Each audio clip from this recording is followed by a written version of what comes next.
આ રડતી આંખો કહી રહી છે કે મને તો મારો પતિ જોઈએ છે, મને બીજું કાંઈ નથી જોતું. જ્યારે આપણે એવું કહીએ કે એક માણસના જીવની કિંમત કેટલી, તો જવાબ હોય છે કે અમુક વાર શૂન્ય. કારણ કે રોજ આપણે કન્સ્ટ્રક્શન સાઇટ પર, રસ્તાના અકસ્માતમાં અનેક લોકોને મૃત્યુ પામતા જોઈએ છે. શ્રમિકોના જીવની કિંમત તો આપણે ક્યારેય કરી જ નથી. વડોદરાના સમા વિસ્તારથી એક ઘટના સામે આવી જે સાંભળ્યા પછી રૂવાણા ઊભા થઈ જાય. વડોદરાના સમા વિસ્તારમાં આવેલા અગોરા સિટી સેન્ટર પરથી પડી જતા એક યુવકનું મૃત્યુ થાય છે.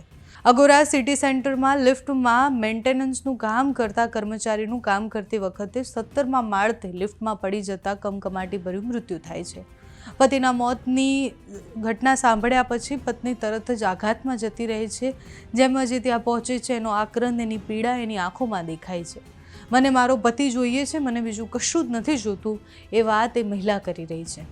30 વર્ષીય મૃતક શાર્દુલ અલી અગોરા બિલ્ડિંગમાં 17મા માળે લિફ્ટની પુલીમાં વાયર બદલવાનું કામ કરી રહ્યા હતા. લિફ્ટનો વાયર ખેંચતી વખતે સંતુલન બગડતા તેઓ સીધા લિફ્ટની અંદર સ્પાર્ટમાં ઉપરથી નીચે પટકાયા અને એના પછી એમનું મૃત્યુ થયું. 30 વર્ષીય મૃતક શાર્દુલ અલી એ મૂળ પશ્ચિમ બંગાળના રહેવાસી હતા.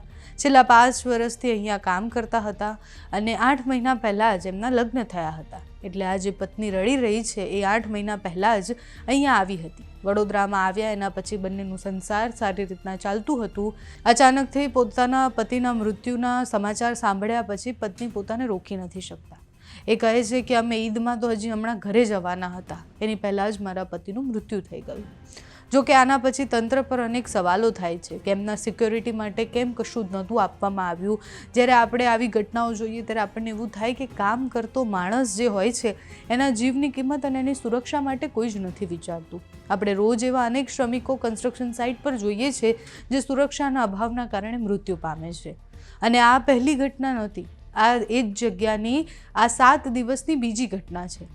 એક યુવક પણ ત્યાંથી ઉપરથી પડે છે બીજા માળથી અને મૃત્યુ પામે છે. એવી ઘટના પણ સામે આવી હતી. કોન્ટ્રાક્ટર સામે પણ અનેક લોકો સવાલ કરી રહ્યા છે. બધા જ એવું કહી રહ્યા છે કે ત્યાં મનમરજી પ્રમાણે લોકો સાથે કામ કરાવવામાં આવતું હતું અને એમને સુરક્ષા માટે કશું જ નહોતું આપવામાં આવતું. આપણે ભારતમાં જ્યારે કોઈ બિલ્ડિંગ બનતા જોઈએ ત્યારે જોઈએ છે કે એક વ્યક્તિ એ ખુલ્લી લિફ્ટમાં ફરતા હોય છે. સુરક્ષાના કોઈ જ સાધનો એની પાસે હોતા નથી. એને જે પહેરવાનું હોય સુરક્ષા કિટ એ પણ એને આપવામાં નથી આવતી. શ્રમિકોના જીવની કિંમતની કે પછી આવી રીતના રોજનું કમાઈને રોજના ખાતા લોકોના જીવની કિંમત આપણે જોઈએ તો આપણને ખબર પડે કે એ મોટા લોકો માટે ઝીરો હોય છે. એ લોકોને પરવા જ નથી હોતી કે કોઈ એક માણસનું મૃત્યુ થઈ જશે. આવા અનેક લોકોના મૃત્યુ રોજ થાય છે, પણ એ ચર્ચાનું કેન્દ્ર એટલે નથી બનતું કારણ કે એ શ્રમિક છે, એની માટે લડવા માટે કોઈ નથી. તમારું આ વિષય પર શું માનવું છે અમને કમેન્ટ્સમાં જણાવજો. અત્યારે આ વિડીયોમાં બસ આટલું જ. જો તમે અમને યુટ્યુબ પર જોઈ રહ્યા હોય તો સબસ્ક્રાઈબ કરજો, ફેસબુક પર જોઈ રહ્યા હોય તો ફોલો કરજો, અમારા વિડીયોને લાઇક અને શેર કરજો.